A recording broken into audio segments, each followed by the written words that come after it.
Chapter 5. Tarkania. Krystal awoke in her bed, looking up at the towering ceiling of her room, the details distorted by her narrow-slit gaze. She blinked once, then twice, and everything came into focus with stark clarity. The walls and ceiling were being gently illuminated by small beams of light. It was early morning by her estimate. She yawned and stretched, feeling tense tendons and joints pop. She winced, feeling the sore muscles in her abdomen. She ran a hand along the cream-coloured fur there.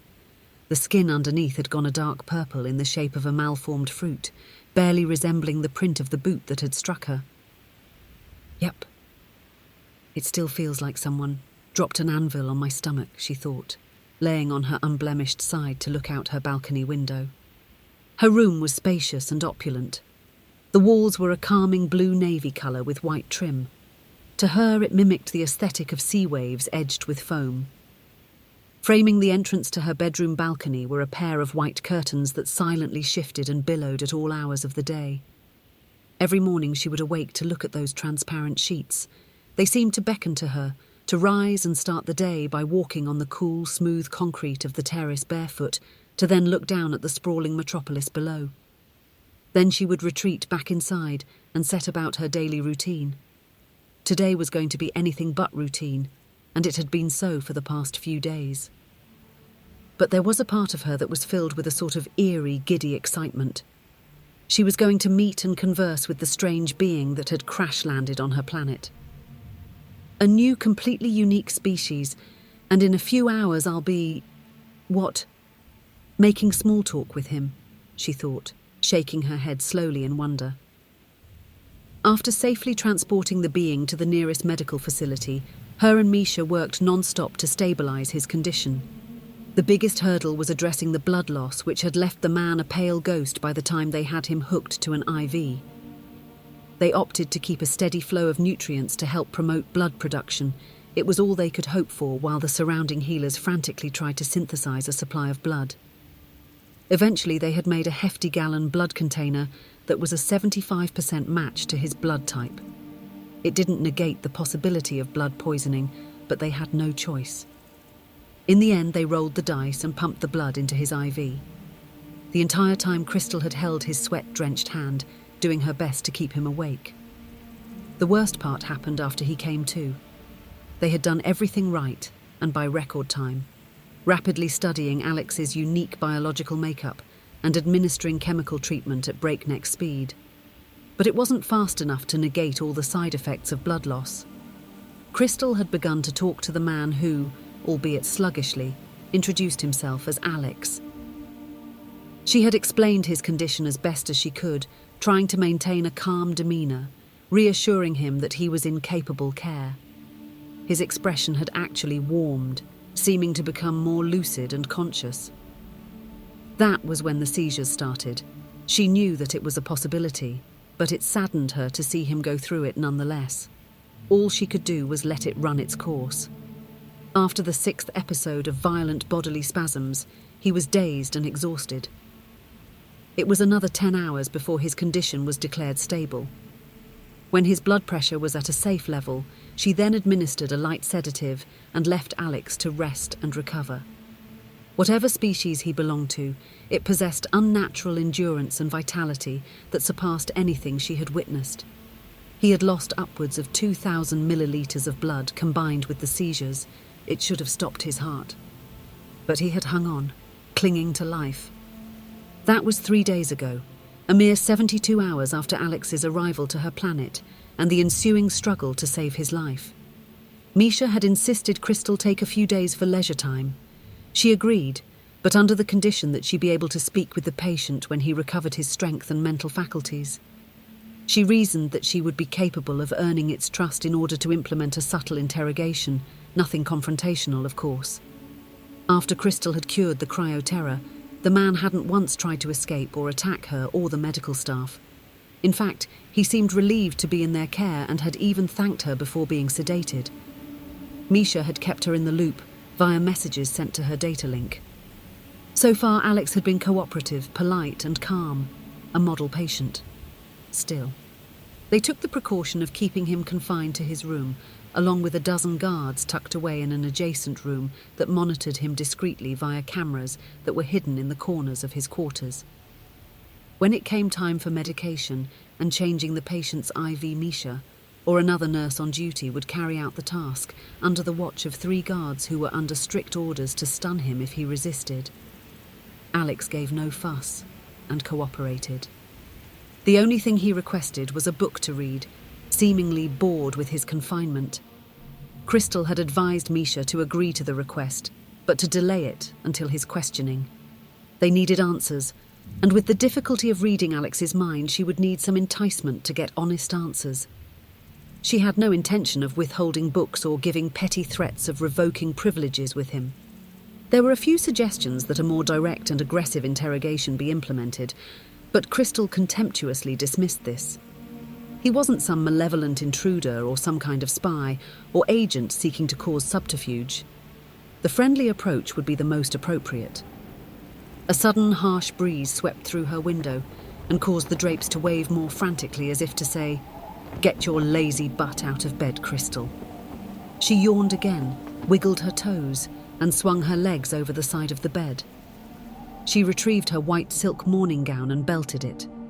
She padded barefoot into her bathroom, ran the water into the marble tub. Leaning against the gleaming bowl was a tall black paper bag with a note attached to it. She bent down and plucked it up. She smiled, recognizing her mother's neat, flowing handwriting. "Some fresh flow salt for your sore muscles and bruises. Be sure to pick up your breakfast in the kitchen before you leave. Love you." She chuckled and picked up the bag, now seeing the familiar logo of her mother's disembodied hand, fingers splayed. Levitating above it were white grains glittering like newborn stars, the magic healing flow salt. Near the bottom of the bag in blue font, "Tarkanian flow salt, tea tree scented, soak away your tension." She opened the bag and inhaled its cool mint scent. The grains of salt were a magnesium sulfate coated with a delayed hydration agent that could be mixed into bath water. It was bought and sought after as a joint and muscle inflammation remedy. Her mother created the formula when she retired from military service, bringing the Tarkanian family great prosperity and wealth, elevating them to official clan status. The packaged grains were even utilized in the professional medical field to cure muscle injuries or stave off arthritis. All one need do was simply soak in the mixture for a little under an hour and relax as the solution was absorbed into their skin. Once the hydro agent came into contact with the cartilage of the user's joints, it released tiny air bubbles that gently expanded the space between it and the bone to allow increased hydration of the joints. Its only side effect was a slight popping sensation, followed by a lessening of muscle and joint tension, like a phantom chiropractor targeting your knots, aches, and inflamed muscles all at once. All this magic in one scoop for a reasonable price. Krystal cupped her palm and tossed 2 handfuls into the awaiting warm bathwater. She turned the dial that ceased the flow, and once disrobing, she regarded herself in the full-body mirror adjacent to the bathroom sink. She had a body that was well-muscled and hourglass-shaped, the shoulders slightly broader than her hips. Her abdomen was flat and toned. A very attractive, very feminine figure with strong undertones that denoted her strength and combat prowess.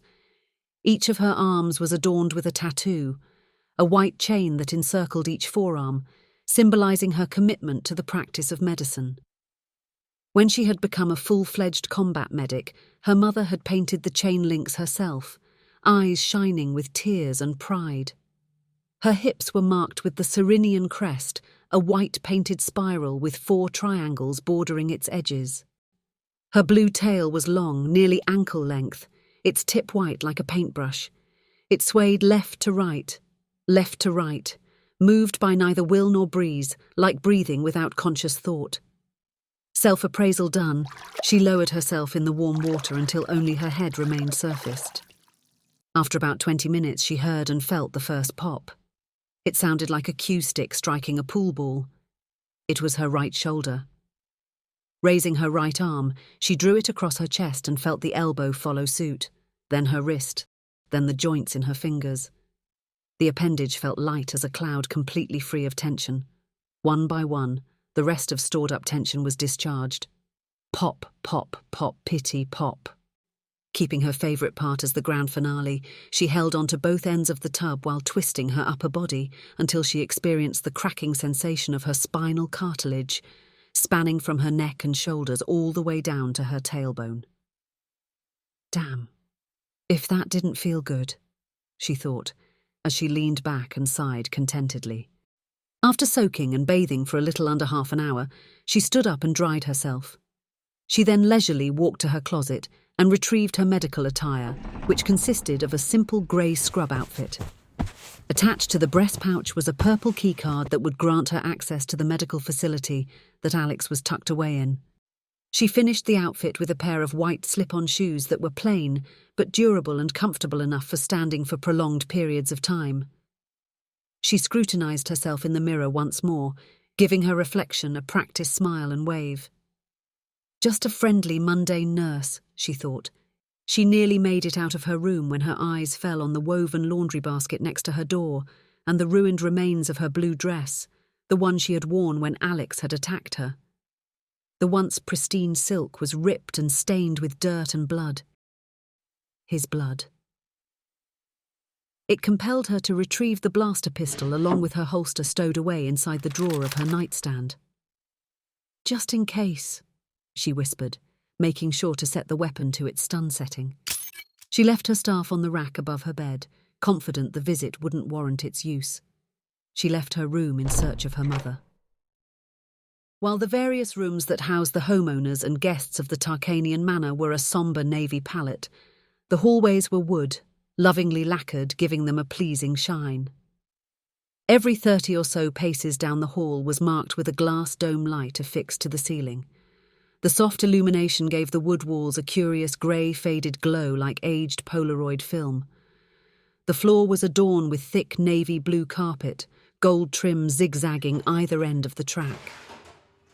She continued, her ears perking at what she thought to be the clink and clack of kitchen instruments, along with the whoosh and thunk of cabinets opening and closing. She quickened her pace, and sure enough, there was her mother Yanni fussing about in the spacious kitchen. She was in her mid-40s, a strongly built woman, but more slight than Krystal, like a track runner. Her hair was the same cropped style as well. Its only alteration was a slight curl to the royal blue strands of hair.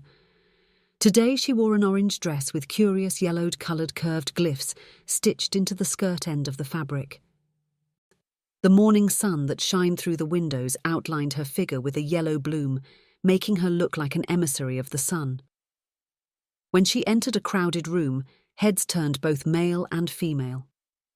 Her captivating beauty was elevated by her charming, easygoing demeanour, which could put any introvert at ease with her laugh and 1,000-watt smile. She was also an extremely capable warrior, being a former member of the Dark Sceptres, elite combatants who guarded the various noble clans of the Cyrenian hierarchy. Even retired from service, she retained both her obsidian staff and skills, which she kept sharp through an intense training regiment. In front of her were 2 large bowls, one filled with a scrambled egg veggie mix, the other filled to the brim with steaming mashed potatoes, her classic carb and protein combo breakfast. Krystal felt the warm telepathic brush from her mother as she turned to face her. "So, you're off to see the man who fell from the stars?" Her voice melodramatic. "Nothing too fantastical, Mother. Just a being who got lost on his way. I'm going to pay a visit to pick his brain and check his vitals," Krystal said, as she submitted to a hug and hair ruffle from her mother. She gave Krystal a knowing look. "You're not fooling anyone," she said, tapping her daughter's nose. "You have your father's eyes and nose for the strange and unusual, so don't play the nonchalant act with me," she lightly chastised. Krystal folded and broke from her mother's embrace. She ceased the facade, now fidgeting in place, her tail lashing the air in excitement. "Truth be told, I've been stir-crazy waiting to get the chance to learn more about this strange visitor, but we know nothing, Mother. Absolutely nothing. He is unlike anything I've ever seen," she said, fiddling with one of her pointed ears nervously. "Are you worried he's dangerous? You told me how he attacked you and the others on the beach. Maybe leave the burden to someone else. You were on leave after all," she said, shrugging her shoulders uncertainly. Krystal pondered this for a moment. The thought had crossed her mind numerous times during the previous 3 days spent at home. Why not just walk away from this? She had fulfilled her obligation to her patient. If anything, this visit would serve as a final checkup before he was sent on his way. The Cyrenian government would grant Alex asylum until his home could be found, after which he would be given safe passage off-planet, and that would be the end of it. All she had to do was simply pass along the request to Misha, and she would take care of the rest. At the end of this trail of thought, the image of Alex would come to her. She would remember the feel of his body cradled in her arms, bloody and weak. His eyes were pale blue with flecks of gold, and they gazed at her with curiosity and wonder. She had felt something pass between the eye contact, some brief but tangible connection between them.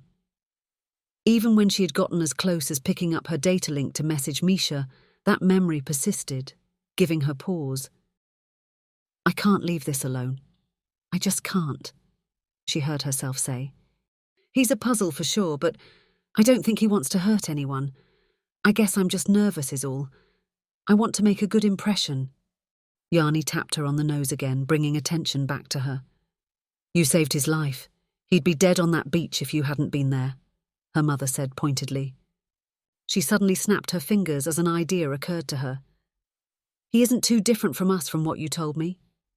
She set about retrieving 2 silver lunch boxes, hurriedly filling them with the mix of eggs and mashed potatoes. "He's got 2 arms, 2 legs, a brain, a heart, and more importantly, a man's stomach." She sidestepped, her dress billowing as she patted the 2 silver boxes that gleamed like sacred offerings. "I bet a nice home-cooked meal will put him at ease, build some rapport between you two. Plus plenty of carbs to get the noggin jogging. It's better brain food than that lame IV drip that's mixed with saline." Her nose wrinkled, a yak sound escaping her clenched fangs. "His spit must taste like soap." Krystal nodded in agreement, feeling a little dim that she hadn't thought of it herself. "That's smart thinking, Mother." Yanni's lip curved upward, her signature sideways smirk. "No, not smart. Practical. All mothers are.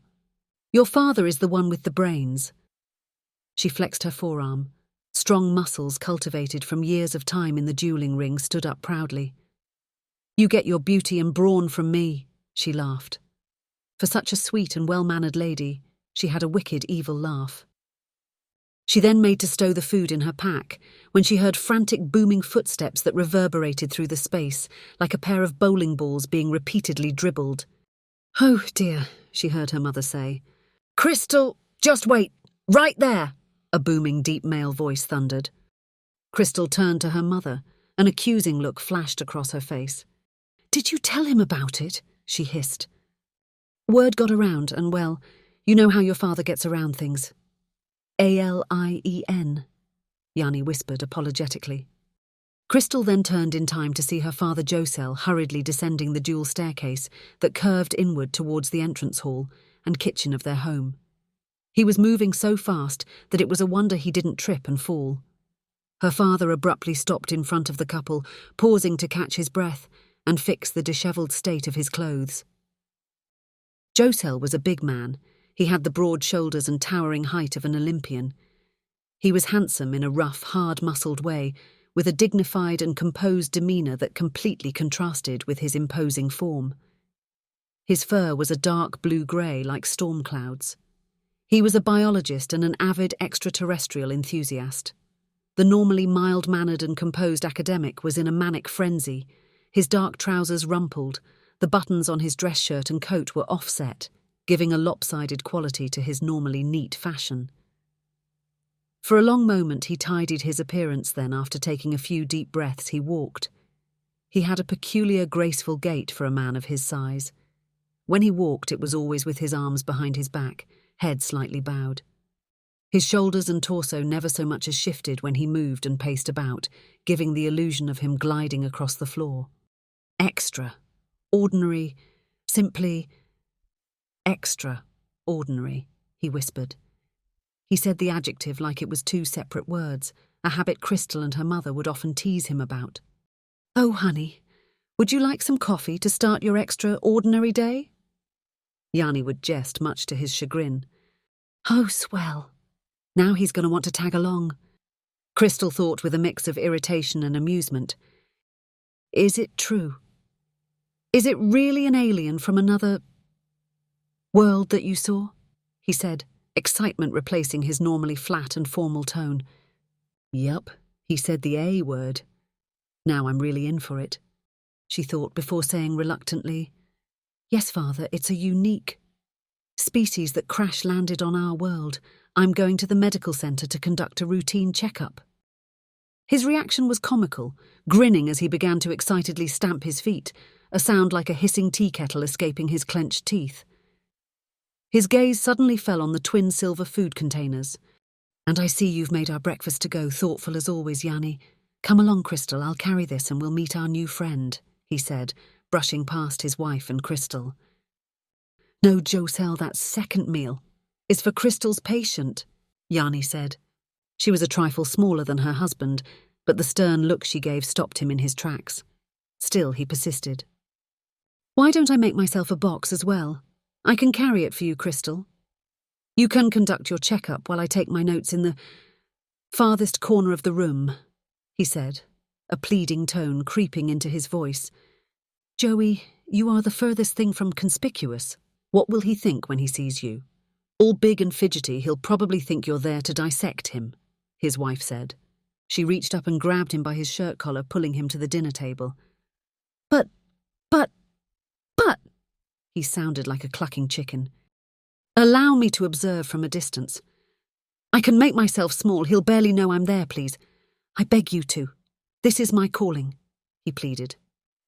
His protest ceased at the sound of Yanni banging her fist on their mahogany dining table. The act caused her orange dress to whip upward like a gust of flame. Your calling is to leave your daughter to her work and to eat breakfast with your wife. Now park your fanny in the chair, she growled. He relented, sitting in the chair dejected like a disappointed child. Her mother slid a plate in front of him, hurriedly planting a kiss on his cheek as she made to sit next to him. That was her mother. When she got angry, it was quick and sudden, but after the initial quake, she had already forgotten about it. Her parents were quite the match, she thought, as the pair ate. A giant of a man with a heart of an explorer, a brain whose thirst for knowledge and wonder could not be sedated. On his shoulder was a woman whose gentle and thoughtful touch was eclipsed by her warrior's fiery spirit. She was tough as shoe leather, and when it came to the well-being of friends and family, she was always there to lend a helping hand, or in more strenuous circumstances, a closed fist. When they had fresh guests to the Tarkanian home, Krystal would introduce her parents the same way. These are my parents. One of them is a retired royal guard, and the other is a biologist. Guess which one? Not once did they give the correct answer. Her parents ate, her mother with gusto, her father chewing dispassionately, still looking glum. It's fine then. Quite all right, he said to his food, then looking at Krystal more earnestly. I'm sorry, dear, I overstepped. You should go on with your duties. He made a polite, dismissive wave with his hand, trying but failing to hide his disappointment for her sake. She made to leave, but reversed at the last second. She didn't want to leave him out of the loop. Frankly, his expertise might prove useful. Dad, she began. No, it's quite all right. Your mother is correct. Cool and level heads are needed, and I'd just get in the way of... She put a hand on one of his massive shoulders. Dad, you know, we've been having a difficult time studying his genetic makeup, and we could really use someone with a keen eye on a microscope. He simply looked at her, mouth slightly agape. If you make room in your study, I can bring back blood and tissue samples for you to examine. His face brightened at the prospect. It was her mother that gave the final push. Joey, honey, why don't you write this stranger a nice letter asking him to come visit? When he learns you're the father of the woman who saved him, I'm sure he'll be delighted to accept, her mother said encouragingly. Josel looked at them both, then nodded his head slowly. He was pleased, but making an effort to conceal his excitement. Why, that sounds very agreeable. I was such a hasty clown before, he said, shaking his head in self-deprecation. He looked at her with childlike glee. "Krystal, would you humour me by giving me a minute to write him a letter?" He retrieved his notebook from the inside of his coat. With his other hand, he set his utensil aside, pulling an ornate pen from his breast pouch. "Of course I will," she replied. His pen had begun to traverse paper, then stopped. "What was his name again?"